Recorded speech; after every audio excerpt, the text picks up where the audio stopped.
I think it's bad news bears coming up for everyone who is overemployed or trying to become overemployed. We are now in a recession, and people who are holding 2 remote jobs, well, I think there might be trouble ahead. I found this post on Reddit. The guy says, I have 2 work from home jobs, and they ask about my extracurricular activity outside of work. What do I say? The wording on the contract says, please share with us any organizations for which you serve as an officer or a similar leadership position or management role, and or any outside entities for which you receive compensation, or to confirm that you have none. As a reminder, any outside engagements need to be disclosed in advance, including non-profit engagements. The poster points out the contract also says conflicting employment. There is a duty to refrain from any act that may not be in the best interest of the company or may otherwise conflict with company policy. And anyone who leaves the company needs to agree to not work with any competing entities in a period of 12 months following the termination of the relationship. A few things I have to say before I keep going. When a company says a conflicting company, a company of interest, that means if you work in a crypto company and you have a second job at another crypto company, that is a competing company. If you work for a healthcare company as a software engineer and your second job is at an e-com company, that's not necessarily a conflicting company, so there is some safety there. Also, to say there are contracts that say you can't work with a competitor within a certain amount of time of leaving the company. Those lines and clauses in contracts are very hard to enforce.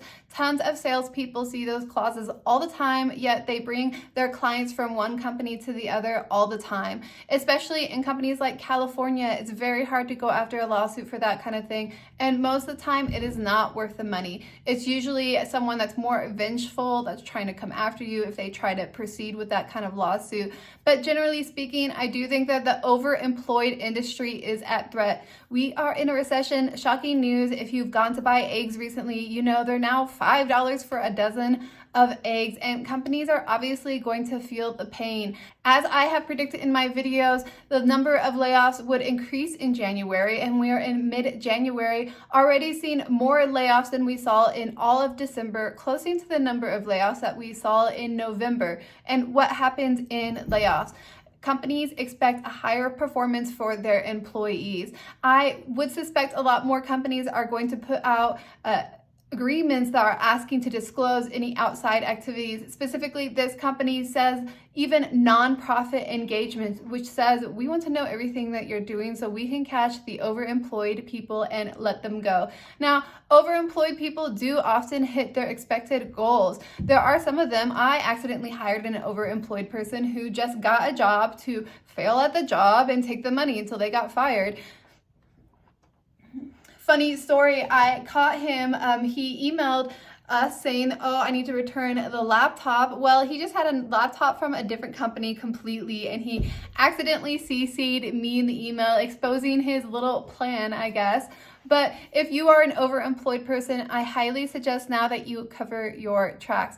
Get a lawyer to look over your employment contract. See if you are at risk of losing one of your many jobs. I also suggest that you work hard to keep reaching your goals. If you're not reaching your goals, be prepared to lose your job. Another poster asked some overemployed questions, which if you're overemployed or looking to be overemployed, say perhaps you are underworking at your job because there's not clear communication or you're just overqualified, there might be some concerns that you have. First question the guy asked, I heard some companies require proof of quitting jobs now. Is that true? Yes, some jobs are requiring proof of quitting. That is not all jobs. It would be companies that have been burned by overemployed people in the past. I, as a recruiter, have to keep track of candidates to make sure that they have put in their 2 weeks notice. I don't necessarily follow up to see if they had, but that is something that I do in the consultation, trying to make sure the person joins the company. Sorry, my camera's moving. I have more than one cat with me today. This is my real cat, my official cat, Sangria. Second question, is having multiple jobs illegal in any way, or is it possible it may become illegal? The only way it's illegal is if the contract says that you cannot be employed by any other competing company, and that's where the tricky part is it going to be a competing company? If they're in completely separate industries with completely separate customers, then there possibly is no illegal behavior, even if it is written in the contract. If it is not written in the contract, there's nothing illegal happening. Number 3, how does one go about finding 100% remote jobs? Well, it's kind of hard to find a remote job nowadays. Not only is there a big movement to return to office, but more and more people want remote, so the competition is higher and higher. There is a good amount of people that moved out to the middle of nowhere. They bought a house, so they're committed to that middle of nowhere location, and now they need to get a remote job only. It is their only option. So it is harder and harder to get a remote job. Good on you if you can do it. Does everyone just basically ghost on updating their LinkedIn when they get job too?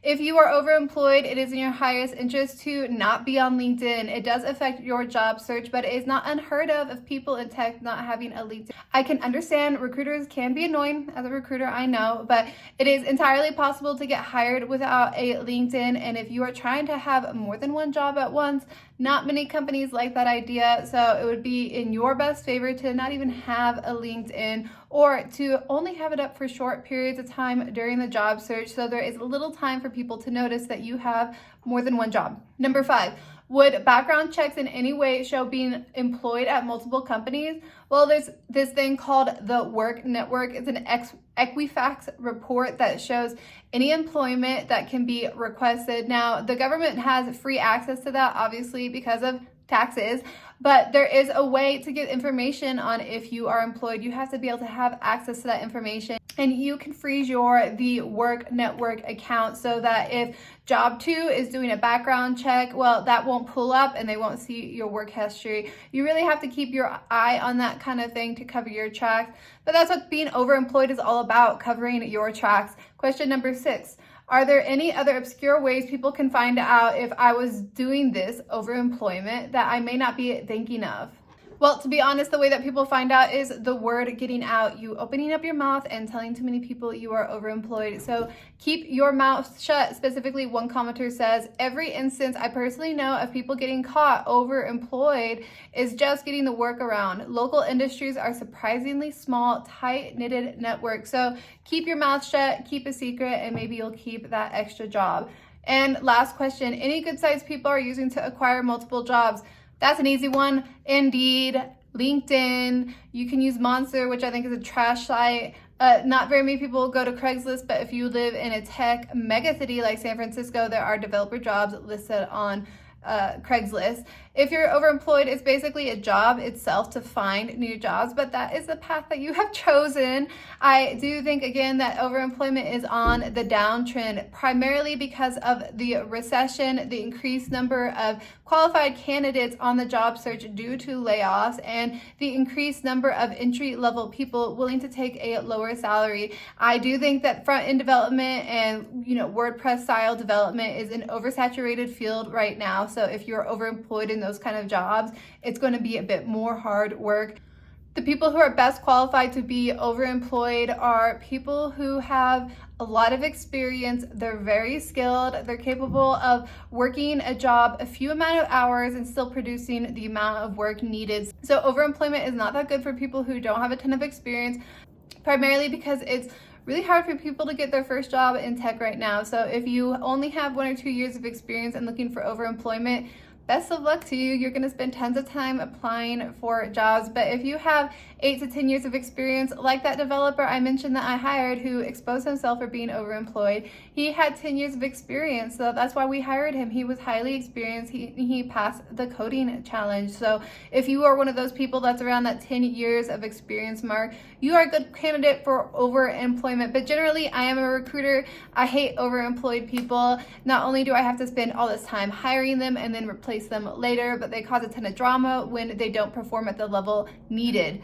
If you are overemployed and you're getting a contract or a document from one of your employers that's asking you to confirm your extracurricular activities, get a lawyer to review that, an employment lawyer specifically, before you respond to anything. Most lawyers will get back to you within a week, and if you can drag your feet on signing that, please do it. Find a way to pretend that you didn't see it and get a lawyer to look at that to cover your tracks. And if you are unemployed, you have 0 jobs, please subscribe to my channel. I have more information on how to get a job in the new market if you are overemployed looking for an extra job. Also subscribe to, I have great information about layoffs and how to get jobs, how to get through interview processes, and how to improve your financial standing with your multiple streams of income. Thanks for watching this video and checking out my channel. Please subscribe, and I'll see you in the next one.